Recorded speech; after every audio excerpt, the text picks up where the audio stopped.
Les amis, c'est officiel, le Real Madrid est de retour. Dans quelques jours, les choses sérieuses vont commencer parce que la Liga revient. En effet, la saison 2025-2026 va pouvoir enfin débuter car, je le rappelle, la Coupe du Monde des clubs du côté des États-Unis n'était qu'une parenthèse et qui faisait partie de la saison 2024-2025. Une nouvelle saison, une nouvelle ère, un nouveau mercato avec pas mal d'arrivées avec comme symbole de ce mercato Xabi Alonso qui est dorénavant l'architecte de cette équipe du Real Madrid, qui est celui qui va insuffler un nouveau souffle du côté de la capitale espagnole. Beaucoup de choses à dire, beaucoup de choses à analyser, quel effectif, quelles attentes du côté du Real Madrid. Mais une question surtout nous attend pour cette vidéo. Est-ce que le Real Madrid 2025-2026 est prêt? Salut tout le monde, c'est Ous, j'espère que vous allez bien, moi ça va super. Et aujourd'hui, on se retrouve pour une assez grosse vidéo où on va analyser ce Real Madrid avant les débuts officiels de la saison 2025-2026. Pour ça, n'hésitez pas à prendre quelque chose à boire, quelque chose à manger parce que la vidéo risque d'être pas mal longue. On va discuter à la fois du mercato qui a été très intéressant à l'image de joueurs comme Dean Huysen. On va parler aussi des départs comme de celui de Luka Modric. On va parler des premiers signes de la part de Xabi Alonso, le jeu du Xabi Ball. En effet, comment le tacticien espagnol est en train de faire imprégner son jeu au Real Madrid. Nous allons faire une revue d'effectifs. Est-ce que l'effectif est prêt pour cette saison tout simplement 2025-2026? Et puis nous allons parler de sujets un peu plus précis, comme quid de Vinicius et Rodrigo, quel schéma pour eux, est-ce que le duo Kylian Mbappé et Arda Güler n'est pas celui qu'il faudra suivre avec beaucoup d'attention? Dinaison Militao, est-ce que ce sera la charnière? Que faire de la concurrence entre Gonzalo et Hendrik, Bastantuono, les latéraux? Bref, on a plein de choses à discuter. On va pouvoir analyser tout ça dans cette vidéo. Mais avant ça, je prends quelques secondes pour vous inviter à liker la vidéo si ce n'est pas déjà fait. Ça aide énormément et je vous en remercie. N'hésitez pas à vous abonner si ce n'est pas déjà fait parce que là, c'est le début de saison. On va bombarder les vidéos, que ce soit sur le Real Madrid et d'autres clubs, d'autres championnats. J'ai envie de me diversifier cette saison. Et n'hésitez pas à me dire en commentaire ce que vous pensez de ce Real Madrid et répondre à la question: est-ce que le Real Madrid 2025-2026 est prêt pour cette saison? Rentrons directement dans le vif du sujet avec le mercato où le Real Madrid a été très intéressant et très actif, très agressif. En effet, le Real Madrid a dépensé 167 millions d'euros sur cette arrivée entre guillemets parce qu'au final, Trent Alexander-Arnold était un joueur qui est arrivé de façon libre. Gonzalo Garcia, qu'on voit juste ici, on en parlera juste après, c'est un joueur qui était du côté de la Castilla. Et Alvaro et Reine étaient des joueurs prêtés tout simplement de la part du Real Madrid et qui sont partis cette saison. Du côté des départs, on a Luka Modric, effectivement, qui va quitter le Real Madrid, qui est du coup déjà du côté de l'AC Milan, un très beau club. Je trouve que c'est un très beau transfert. Luka Modric, 39 ans, compliqué de pouvoir rester du côté du très haut niveau, du côté du Real Madrid, un joueur qui manque peut-être d'intensité, surtout pour le football de Xabi Alonso, qu'on le sait, c'est un football très total, très direct, un football avec beaucoup d'intensité, de répétition d'efforts. Luka Modric, merci pour tout, énorme légende. On a le départ de Jesus Vallejo, un joueur qui aura fait pas mal de saisons du côté du Real Madrid, qui n'aura jamais été réellement important. Il aura gratté quelques minutes par-ci par-là. Mario Martin, un jeune crack du Real Madrid qui part, malheureusement. Ça arrive assez souvent du côté du Real Madrid. Lucas Vasquez, ou plutôt Cafu Vasquez, est parti lui aussi. Toujours pas de club, excusez-moi.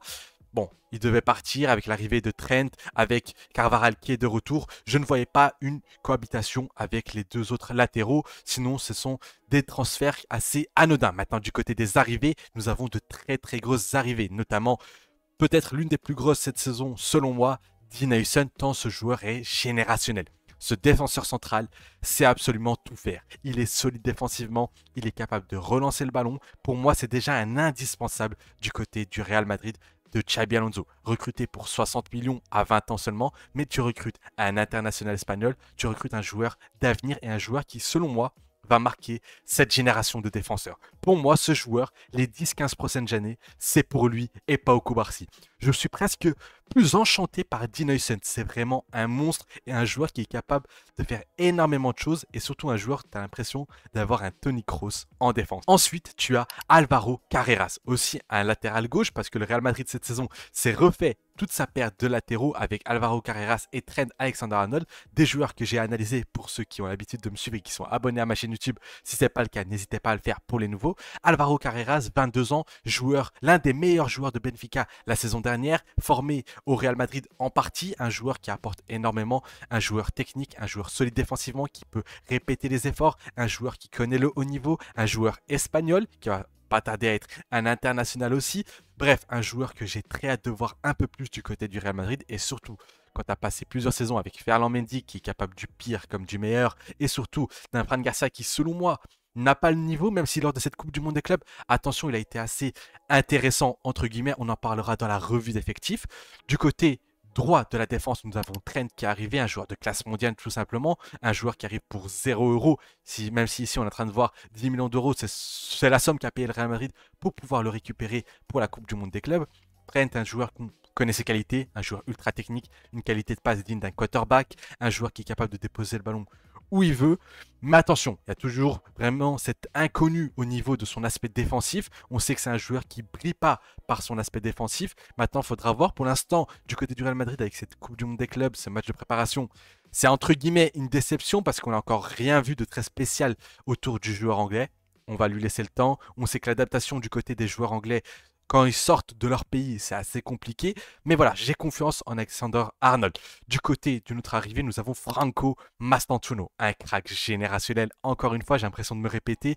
Tout juste 18 ans, qui vient d'être présenté du côté du Real Madrid. Un joueur recruté pour 45 millions du côté de River Plate, qui rappelle forcément le transfert d'Alfredo Di Stefano. L'une des, si ce n'est la plus grande légende du Real Madrid avec Cristiano Ronaldo. Un joueur dont j'attends beaucoup, dont les médias sont assez élogieux et disent même que c'est un joueur qui serait dans les papiers de Xabi Alonso pour être un joueur important dès le début. Ça, on va en discuter encore une fois dans la revue d'effectifs, mais ça risque d'être assez intéressant parce que voilà, nous avons un gaucher qui est capable de jouer ailier droit, qui est capable de jouer numéro 10, avec l'absence notamment plusieurs mois de Jude Bellingham opéré du côté de l'épaule, ça risque d'être très intéressant à analyser. Et une autre recrue, si ce n'est pas vraiment une recrue parce qu'il était du côté du Real Madrid, il était du côté du Castilla, formé au Real Madrid, fait quasi toutes ses classes du côté de l'académie du Real Madrid. Gonzalo Garcia, joueur de 21 ans qui a tout simplement ébloui tout le monde lors de cette Coupe du Monde des clubs. Il a profité de l'absence de Kylian Mbappé pour montrer qu'il était un vrai numéro 9. Il a comblé même cette envie du Real Madrid de recruter un numéro 9 style Joselu parce que Gonzalo Garcia, ce qu'a montré lors de cette Coupe du Monde des clubs, je rappelle, le meilleur buteur de cette compétition, était tout simplement sensationnel. Un joueur qui était capable de jouer dos au but, capable de combiner, capable de marquer. Un joueur, on verra, qui va sûrement prendre la place de doublure de numéro 9, peut-être devant un certain Hendrick recruté pour plusieurs dizaines de millions d'euros.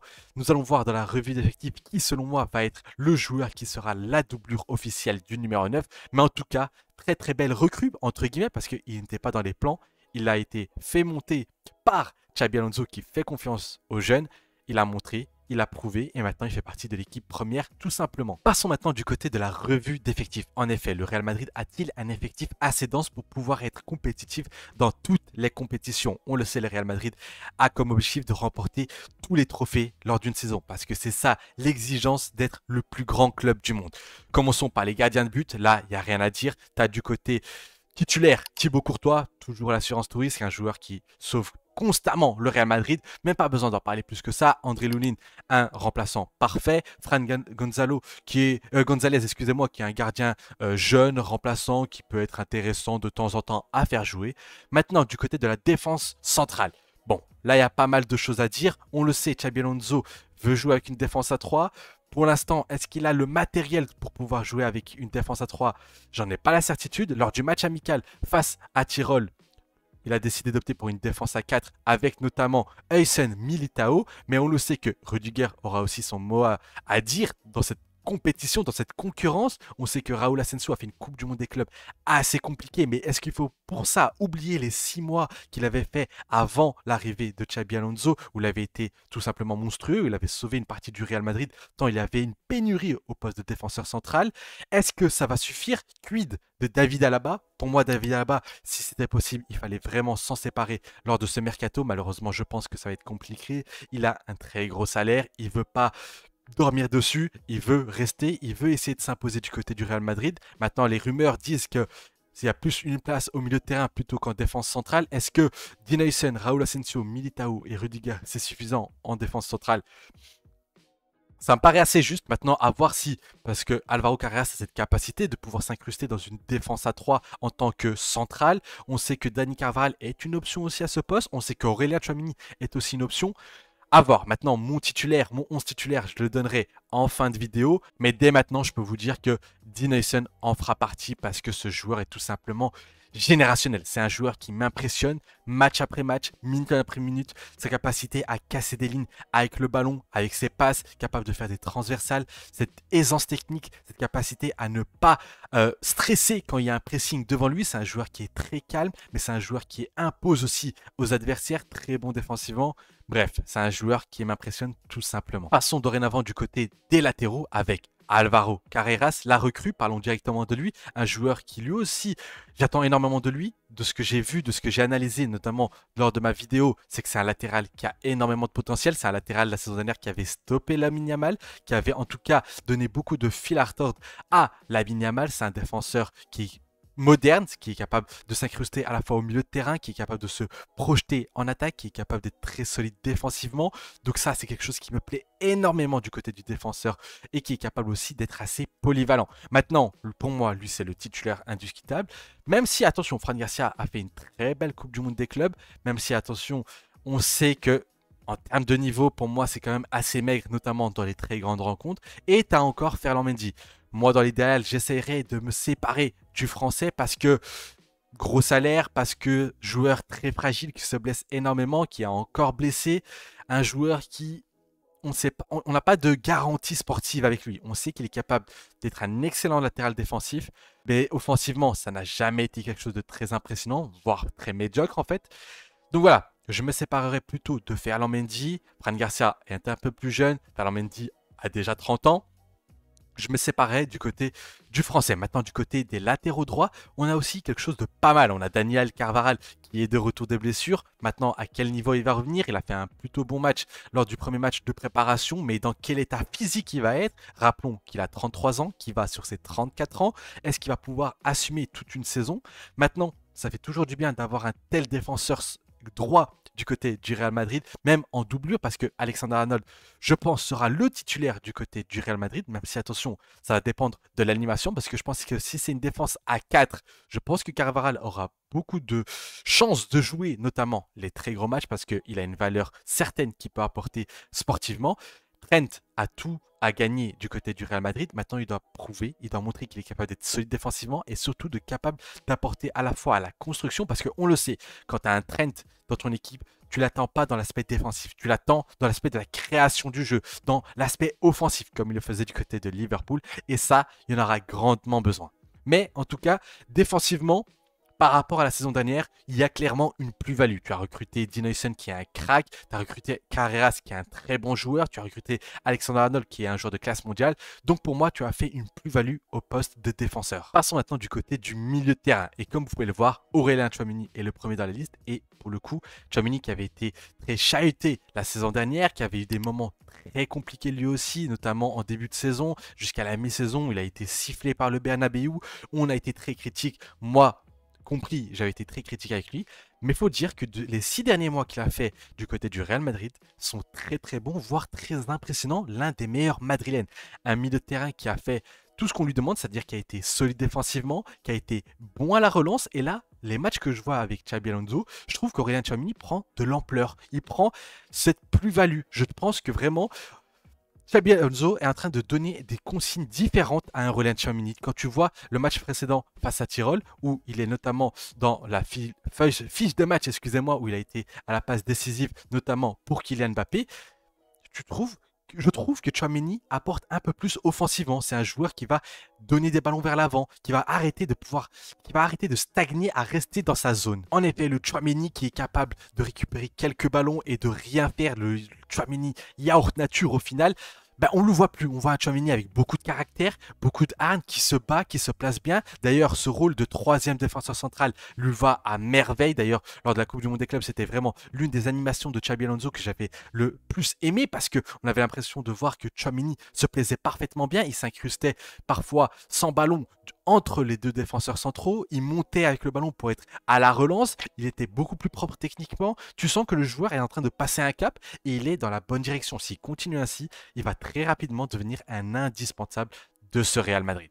Ensuite, nous avons Federico Valverde, évidemment l'homme aux 400 poumons, le cœur du Real Madrid, l'un des capitaines, si ce n'est le capitaine quand Carvajal n'est pas là, excusez-moi, un joueur qui a fait une très bonne Coupe du Monde des clubs, qui a été au four et au moulin, qui a marqué des buts, qui a été solide défensivement, qui a été très intensif. Bref, on connaît l'Uruguayen très très fort. Eduardo Camavinga, bon, ça c'est la question, c'est l'inconnu encore une fois cette saison. Camavinga, on va répéter tout ce qu'on se dit chaque saison. Depuis qu'il est arrivé, c'est un joueur très talentueux, c'est un joueur avec un potentiel immense, c'est un joueur qui correspond parfaitement au football moderne, capable de défendre, d'attaquer. Mais encore une fois, on attend cette saison de confirmation. Un joueur très fragile, vous le voyez encore une fois, blessé encore quelques semaines, il va rater le début de saison. Camavinga, 22 ans, il est encore très jeune, il va aller sur ses 23 ans, mais on attend plus. On attend plus de la part d'Eduardo. C'est un joueur qui est capable de faire beaucoup plus. C'est un joueur qu'on attend de manière avec beaucoup plus d'exigence. C'est un joueur qui pourrait être titulaire dans ce Real Madrid. C'est un joueur qui pourrait se plaire dans cet effectif et dans cette animation sous Xabi Alonso. Pour moi, c'est un joueur qui est compatible avec le tacticien basque. Et j'espère vraiment que Xabi Alonso fera de lui un très gros milieu de terrain parce que c'est un joueur qui est capable d'apporter énormément. Gros volume de jeu, capable de récupérer des ballons, capable de se projeter, de casser des lignes par ses dribbles, par ses foulées. Voilà, j'espère que cette saison sera la saison de Eduardo Camavinga, mais en tout cas, ça sera un milieu de terrain qui sera à suivre cette saison. Dani Ceballos, un milieu de terrain, comme lui aussi on a l'habitude de toujours dire la même chose, mais qui arrive bientôt à 30 ans. Un joueur de 29 ans qui apparemment n'est pas parti pour être un titulaire du Real Madrid, mais ça c'était assez évident. Lui qui veut apparemment retourner du côté de Betis Séville, son ancien club, mais Betis Séville n'a pas assez d'argent, le Real Madrid demande presque 20 millions d'euros. Voilà, ça peut rester, ça peut être un bon joueur de rotation, mais la saison dernière, j'avais beaucoup d'espoir en lui. Je pensais qu'au moment où il a apporté ses fameux équilibres, qu'il pouvait devenir vraiment ce joueur important. Il s'est blessé, c'était compliqué. Donc, Dani Ceballos, c'est assez compliqué.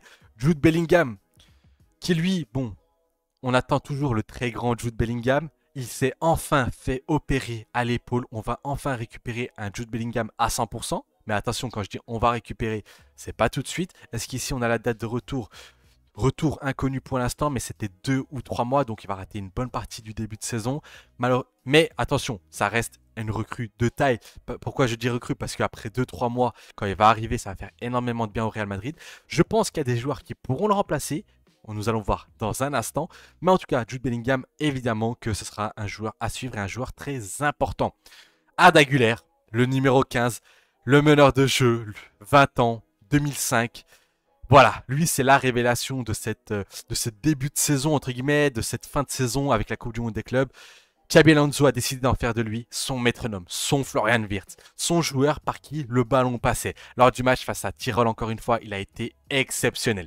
Il a été au four et au moulin. C'est un joueur qui ça y est, joue au milieu de terrain comme un vrai meneur de jeu, comme un vrai meneur, un 10 moderne, comme un Pedri, comme un Vitinha qui est à la relance, qui est dans les 30 derniers mètres. Grosse frappe, grosse vista, immense qualité technique, immense qualité de passe, une belle vista, capable de trouver ses coéquipiers, notamment sur le but de Kylian Mbappé, où tout simplement Arda Güler a sorti une passe magique et il aurait pu faire d'autres passes décisives si Kylian Mbappé avait marqué d'autres buts. Bref, le jeune de 20 ans est en train de nous régaler.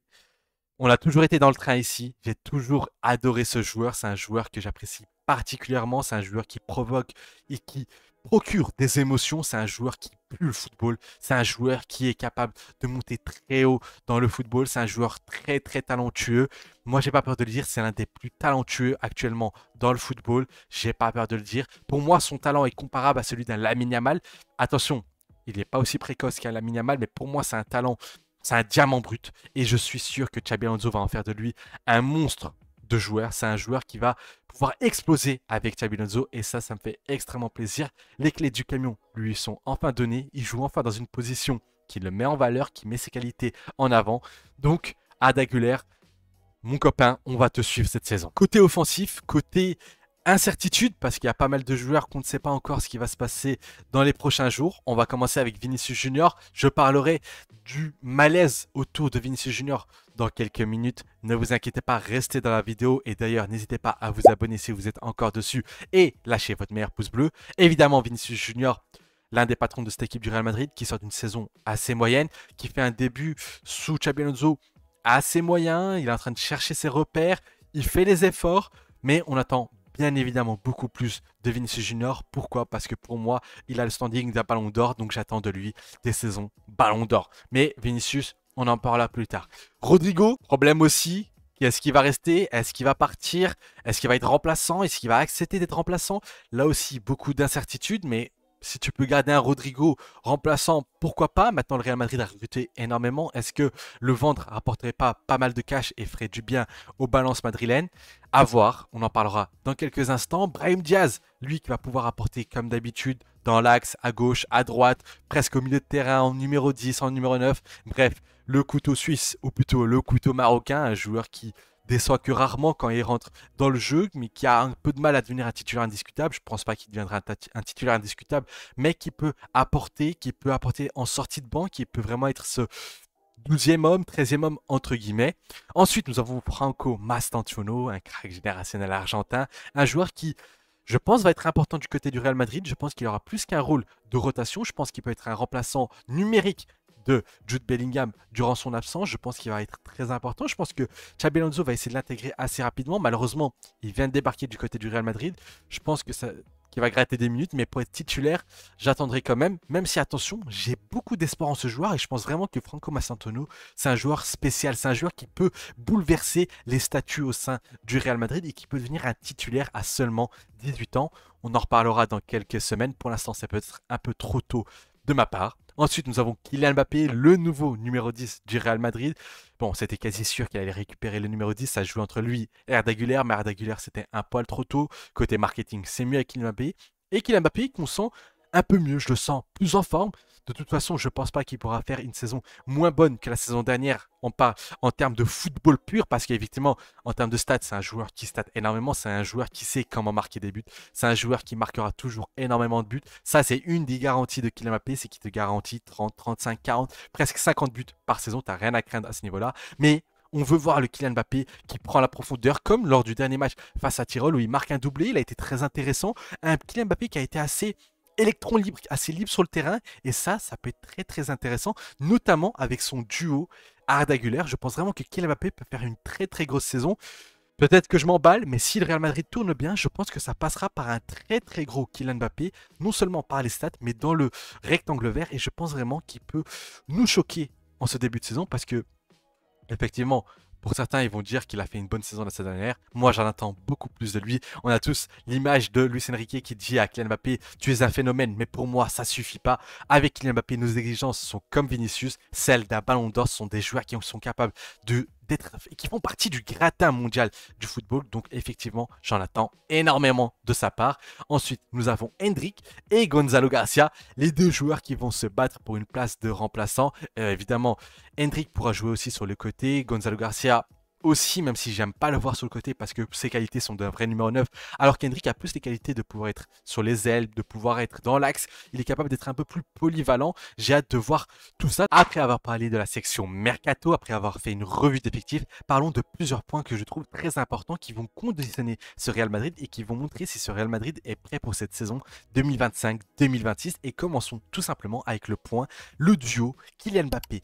Arda Güler peut-il être la clé du succès du Real Madrid de Xabi Alonso? Je ne vais pas vous mentir, c'est le duo, c'est les deux joueurs qui m'excitent le plus pour cette saison 2025-2026. Évidemment, il y a Vinicius, évidemment que tu as des joueurs comme Valverde, Bellingham ou encore un Dean Huyson, mais ce duo-là, plus le football et plus la connexion. Un joueur comme Arda Güler capable de donner d'excellents ballons à Kylian Mbappé qui a cet instinct de tueur, qui va pouvoir marquer encore plus de buts, qui déjà lors du match amical face à Tirol, on a pu voir de très belles connexions entre les deux joueurs, surtout si on voit un Kylian Mbappé un peu plus mobile en attaque. Moi j'adore quand Kylian Mbappé est électron libre en attaque. Attention, je n'aime pas quand il décroche à 50 mètres du but, mais j'aime beaucoup quand il est capable d'être assez mobile dans la surface, de pouvoir sortir, rentrer, faire des appels. Si Kylian Mbappé déploie énormément d'appels, Arda Güler va pouvoir le servir et c'est des joueurs qui sont compatibles parce que Arda Güler a besoin de joueurs qui prennent la profondeur et Kylian Mbappé a besoin de joueurs qui sont capables de lui donner le ballon. Et Arda Güler est un génie à ce niveau-là, c'est un joueur qui donne la balle toujours dans le bon tempo et on le voit, c'est un joueur qui est déjà l'une des pierres angulaires de ce Real Madrid version Xabi Alonso. On le voit, le tacticien basque, l'a dit lors du match face à Tirol, essayer de donner un maximum de ballons à Arda Güler. Il essaie de faire passer le jeu par le jeune Turc de 20 ans. Et ça nous rappelle forcément, on est obligé de faire la comparaison avec un Florian Wirtz quand il était du côté du Bayer Leverkusen. Et si Xabi Alonso arrive à transformer Arda Güler en une sorte de Florian Wirtz, alors que pour moi, Arda Güler est un joueur qui a un talent immense, pour moi équivalent à un Florian Wirtz en termes de potentiel, parce que ce sont deux joueurs qui se ressemblent, mais Arda Güler a vraiment cette capacité d'être très très bon ballon-pied, qu'il est capable de donner d'excellents ballons, qui est capable de marquer des buts. Encore une fois, lors de ce match de préparation, il a touché la barre, il a failli casser la barre parce qu'il est doté d'une patte gauche sensationnelle. Ça va être un joueur très important, notamment dans les coups de pied arrêtés. Et Kylian Mbappé, je le sens très fit, je le sens en forme, je le sens concentré. On sent qu'il va faire une très grosse saison. On sent qu'il va être pas satisfait d'être dans le Real Madrid qui perd. Il veut être dans le Real Madrid qui gagne. On le sait, en termes de mentalité, le Français a toujours été excellent. Rien à redire à ce niveau-là. C'est un joueur qui n'a jamais fait de vague du côté du Real Madrid. Parce que effectivement, il y a énormément de rumeurs. Mais moi, sur le terrain, j'ai parfois... Ok, il y a cet aspect défensif où on lui demande de courir beaucoup plus, qui ça m'a déçu à certains instants, notamment face à Arsenal. Mais c'est un joueur qui fait pas semblant, c'est un joueur qui se donne à fond et qui veut vraiment réussir du côté du Real Madrid. Je l'ai trouvé assez fit, je trouve qu'il prend la profondeur, je trouve qu'il fait les efforts défensifs. Donc voilà, j'attends énormément de sa part et j'attends énormément de la part de ce duo. Passons à une autre paire de joueurs en parlant de Dinayson et Militao, parce que ça a été la paire face à Tirol lors de ce match de préparation. Je me base beaucoup sur ce match de préparation parce que c'était tout simplement le premier et le dernier match de préparation. Cette Coupe du Monde des clubs est venue chambouler le calendrier de l'équipe du Real Madrid. Maintenant, je trouve que ce sont deux joueurs sur le papier qui peuvent être très compatibles. Tu as un Dinayson qui est un crack, notamment à la relance. Avec lui, tu as presque un milieu de terrain en plus. Quand le Real Madrid a le ballon, tu sens qu'il a cette importance-là à la relance. Tu sens que Xabi Alonso lui a dit de prendre des initiatives parce qu'il n'hésite pas à monter avec le ballon. Il n'hésite pas à casser des lignes par la passe et il le fait tellement bien. Ces passes laser à chaque fois, c'est des passes qui me régalent. C'est des passes qui puent le football. C'est des passes qui montrent que ce joueur est différent des autres joueurs et ça à seulement 20 ans. De l'autre côté, tu as un Militao qui revient de blessure, mais si tu as envie de garder espoir, tu te dis que Militao, c'est un défenseur qui est encore très très jeune. Là, je l'affiche encore devant moi, qui a encore que 27 ans. C'est un joueur qui peut jouer encore 3, 4, 5, 6 très grosses saisons s'il revient à son meilleur niveau. Parce que il faut se rappeler que Militao, à son meilleur niveau, c'est top 3 défenseur central du monde. Il faut se rappeler que la saison 2021-2022, il a été très très bon. Notamment avec son duo, avec qui? Avec David Alaba, qui a un profil comment? Un profil de relanceur, comme un Dinayson. Donc, c'est pour ça que j'ai beaucoup confiance en ce duo, en cette paire Eder Militao-Dinayson, plus qu'une paire Dinayson-Anthony Rudiger. Attention, je n'en enterre pas l'international allemand, mais c'est vrai que ces dernières sorties, ces derniers matchs, notamment la Coupe du Monde des clubs, il a été vraiment très bancal. Bon, il m'a fait péter des plombs à de nombreuses reprises parce que il sortait des actions assez spéciales, il était souvent en retard, il montait beaucoup trop au sang en créant un trop grand gouffre en défense centrale. Alors que Militao a cette capacité très rapide, c'est un défenseur. En fait, Militao, c'est un défenseur central moderne par excellence. C'est un défenseur qui est bon défensivement, qui est capable de relancer parce qu'il a été capable de jouer au poste de latéral droit, notamment du côté de Porto. C'est un défenseur rugueux, c'est un joueur qui est bon de la tête, qui est capable de marquer de la tête, notamment lors du match de préparation.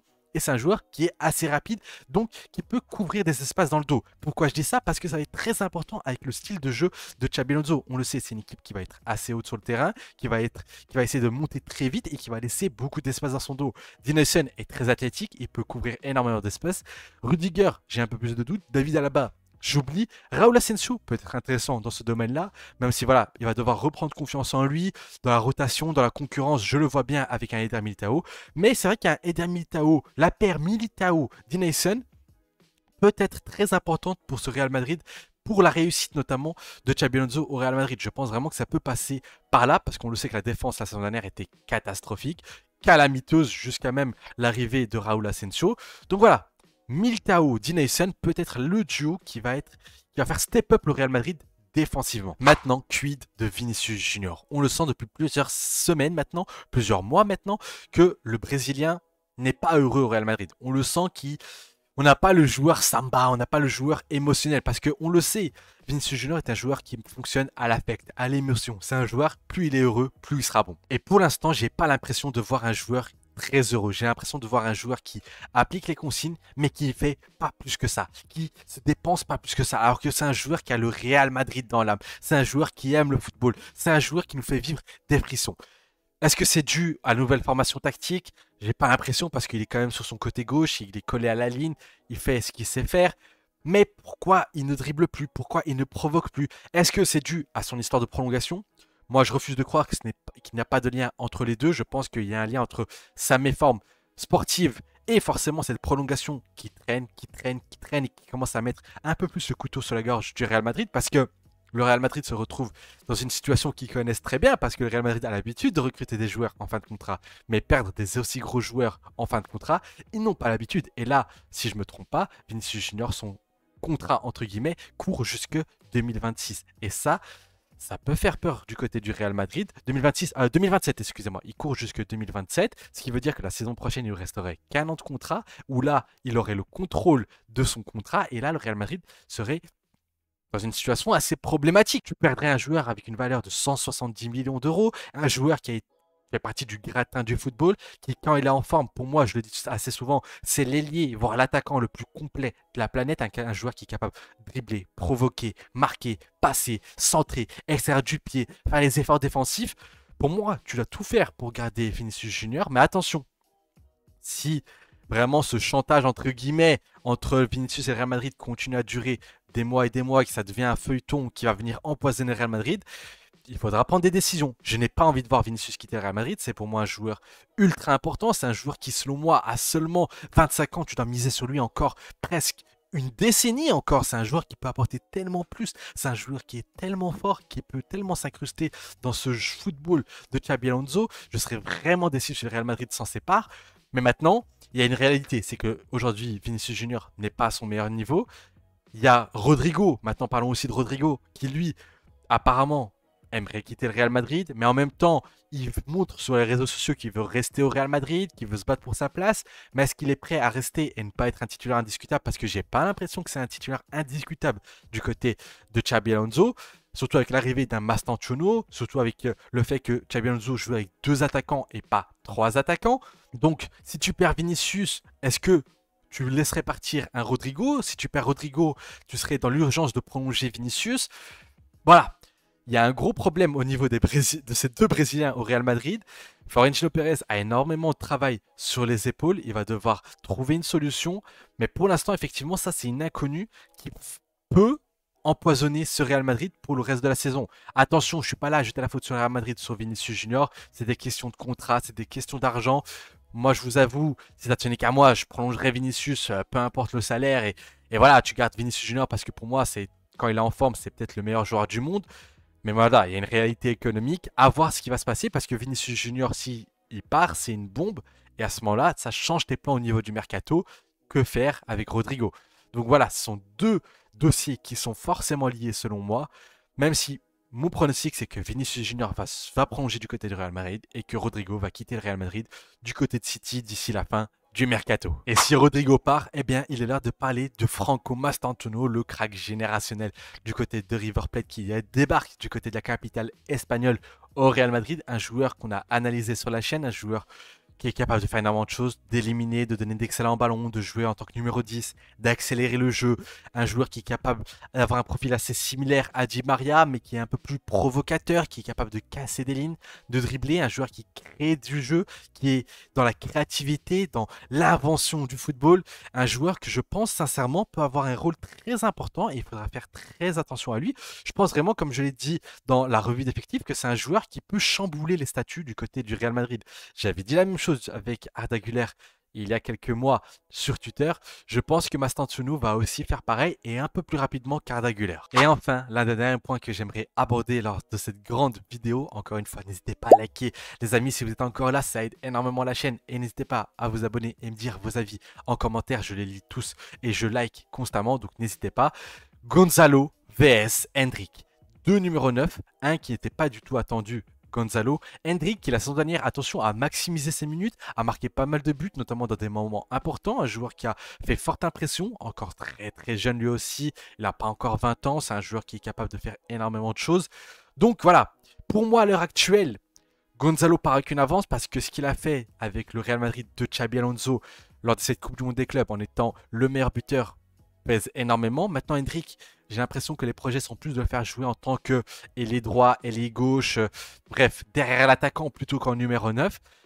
Mais à voir, parce que cette concurrence sera, dans tous les cas, bénéfique. Vaut mieux avoir trop de numéro 9 que pas assez de numéro 9. Je pense que les deux joueurs vont pouvoir se tirer vers l'avant et pouvoir gratter tous les deux du temps de jeu. Maintenant, passons à mon 11 titulaire, selon moi, en ce début de saison, avec les absences qu'on connaît, avec les joueurs qu'on a vus lors de cette pré-saison et lors de cette Coupe du Monde des clubs, avec mes inspirations à moi notamment. Voici, je pense que le Real Madrid partirait sur une sorte de 3-4-1-2, avec une base en défense centrale Militao Huysen qui se transforme sans ballon avec un Tchouaméni dans un rôle hybride qui passe en tant que défenseur central entre les deux défenseurs Militao et Huysen et qui avec le ballon monte pour participer à la relance notamment. Ensuite, au milieu de terrain, je vois une sorte de double pivot entre guillemets Arda Güler et Federico Valverde. On l'a vu, Arda Güler va vraiment jouer dans ce rôle de numéro 8. Il a montré qu'il était capable d'être un joueur intensif, de faire les efforts, de courir partout. Valverde, on connaît, il est capable de combler tous les espaces ici. Au poste de latéraux, je pense qu'un Arnold sera titulaire au début, notamment. Il va pouvoir apporter sa patte, on le sait, sa patte droite, sa qualité de passe. Il va pouvoir lancer des joueurs comme Mbappé, Vinicius, capables d'aider à la relance. C'est vraiment un privilège d'avoir un Trent Alexander-Arnold capable de t'aider à la relance. Et un Carreras au poste de latéral gauche, piston gauche entre guillemets, aussi capable de pouvoir revenir parfois en tant que défenseur central, laissant ainsi Valverde sur le côté gauche et Tchouaméni monter. Mais voilà, c'est la composition d'équipe que j'imagine, avec la surprise peut-être, parce que c'est peut-être le point sur lequel je mise le plus, mais Mastantuono au poste de numéro 10. Oui, dès le début, vous allez me dire, mais t'es fou, il y a des joueurs qui peuvent passer avant, un Rodrigo, même si je vous ai dit, Rodrigo pour moi sera transféré. Je pense sincèrement que Mastantuono a les épaules pour être un titulaire du Real Madrid assez rapidement. Je pense que s'il est le crack qu'on l'entend, s'il est capable de refaire ce qu'il a fait à River Plate, si les médias ne mentent pas, je pense qu'il sera le remplaçant de Jude Bellingham en attendant son arrivée, et devant lui, évidemment, les deux ogres, Kylian Mbappé, Vinicius, avec un Kylian Mbappé assez mobile et un Vinicius aussi assez mobile, mais les deux capables de prendre cette fameuse profondeur en gardant un Kylian Mbappé un peu plus axial. Voilà, c'est ma composition d'équipe de ce début de saison. On fera une revue de presse, une revue de composition d'équipe d'ici quelques matchs, en voyant dans les premiers matchs officiels comment va jouer ce Real Madrid version Xabi Alonso. Mais voilà, c'est comme ça que j'imagine l'inspiration de Xabi Alonso. J'imagine donc avec une défense à 3 sans le ballon, à 2 quand ils ont le ballon, un Dean Huysen qui est capable de se projeter, capable de transférer des ballons directement vers des Kylian Mbappé, vers des Vinicius, lancer des Alvaro Carreras qui va pouvoir faire ici l'ascenseur sur le couloir, un Alexander-Arnold qui sera capable de donner d'excellents ballons et d'aider aussi au milieu de terrain et laissant du coup un Arda Güler un peu plus haut sur le terrain et du coup avoir un Trent qui aide à la relance, un Tchouaméni qui est aussi assez polyvalent et qui est capable maintenant de pouvoir donner d'excellents ballons. On est capable de voir aussi des permutations avec un Valverde qui est capable de se projeter ici en tant que piston droit. Donc voilà, c'est une équipe qui va bouger énormément. C'est ça un peu les principes de jeu de Xabi Alonso, c'est que c'est une équipe qui va bouger énormément, c'est une équipe qui va courir, c'est une équipe qui va presser, qui va pouvoir être très mobile, qui va pouvoir permuter énormément. On est capable de voir un Vinicius sur le côté droit, un Kylian Mbappé à gauche, on est capable de voir un Mastantuono qui va venir descendre au milieu de terrain, un Arda Güler qui est capable de monter. Bref, tout ça, c'est le football de Xabi Alonso. On en a déjà assez parlé, on en a beaucoup parlé. Maintenant, voyons si ce Real Madrid, avec toutes ces réponses qu'on a eues, est prêt pour la saison 2025-2026. Et pour conclure cette vidéo, finissons avec la question, est-ce que le Real Madrid est prêt pour cette saison 2025-2026 ? Alors, il y a eu des recrutements intéressants, il y a un gros mercato. La plus grosse plus-value de cet effectif est tout simplement son entraîneur, son architecte, Xabi Alonso. J'ai énormément confiance en lui, mais il faudra lui laisser du temps. Même si c'est un entraîneur qui est capable d'appliquer ses consignes assez rapidement, mais avec un tel effectif, ça peut prendre un peu de temps. Mais la mayonnaise, on commence déjà à la voir. On commence déjà à avoir pas mal de mouvements, beaucoup de séquences collectives très intéressantes. Donc, est-ce que cette équipe est prête ? Pour le championnat, je pense que cette équipe est prête. Pour la Ligue des Champions, dans les très gros matchs, il faudra voir. Mais maintenant, si on répond de manière très objective, si on met de côté l'affect, je pense que ce Real Madrid ne peut pas faire une immense saison. Attention, il y a des contre-exemples. Tu as le Barça d'Hansi Flick de la saison dernière qui, Flick arrive et il fait une saison directement tonitruante. Et ça, c'est quelque chose qui n'est pas impossible du côté du Real Madrid de Xabi Alonso. Je pense qu'il est capable de transformer cette équipe, mais ça voudra dire que tout a été dans son sens, qu'il n'y aura pas eu de blessure. Attention aux blessures. Donc selon moi, est-ce que ce Real Madrid est prêt pour la saison 2025-2026 après tout ce qu'ils ont montré? Je pense que oui, ils sont prêts à être compétitifs. Je vois une équipe qui est capable d'affronter des grosses équipes sans se prendre des raclées. Évidemment, là, on va penser à la défaite face au Paris Saint-Germain, 4-0. Mais attention, c'était un très gros Paris Saint-Germain. C'était une équipe où il manquait un Dean Huijsen. C'était une équipe qui manquait encore de repères. Mbappé venait à peine d'arriver de sa blessure. Donc, je pense que cette équipe peut concourir dans toutes les compétitions. Je ne sais pas s'ils vont faire le triplé, je pense pas. Mais je pense qu'ils doivent être à la lutte en Liga. La Copa del Rey, ils doivent tenter de la gagner. Et la Ligue des Champions, c'est une équipe qui, selon moi, sur le papier, doit aller minimum en demi-finale de Ligue des Champions. Évidemment, je ne vais pas leur demander d'aller gagner la Ligue des Champions pour la première saison de Xabi Alonso, mais encore une fois, ce n'est pas impossible. Donc le Real Madrid 2025-2026 est-il prêt? Je pense que oui, le Real Madrid est prêt à faire une grosse saison. Voilà la fin de cette très grosse vidéo, cette vidéo preview du Real Madrid 2025-2026. J'espère que grâce à cette vidéo, vous en saurez plus sur cette équipe du Real Madrid, les recrues, la revue d'effectifs. Quel point intéressant à regarder, les latéraux, le duo Kylian Mbappé, Arda Güler, Vinicius Junior, Rodrigo, que va-t-on faire? Mastantuono, Militao et Dean Huijsen. Bref, j'ai hâte que cette saison commence. N'hésitez pas à me donner vos avis en commentaire. N'hésitez pas à liker la vidéo, ça aide énormément la chaîne. Je vous en remercie grandement. N'hésitez pas aussi à vous abonner pour ne pas rater les prochaines vidéos et mettre la cloche de notification. D'ailleurs, quand vous likez, n'hésitez pas que maintenant sur YouTube, il y a la nouvelle fonctionnalité où vous pouvez booster encore plus la vidéo. Donc n'hésitez pas, c'est gratuit, ça ne paye pas de points. Donc, merci les amis. Je vous dis à très vite, c'était Ous et un avis noyé dans la mer.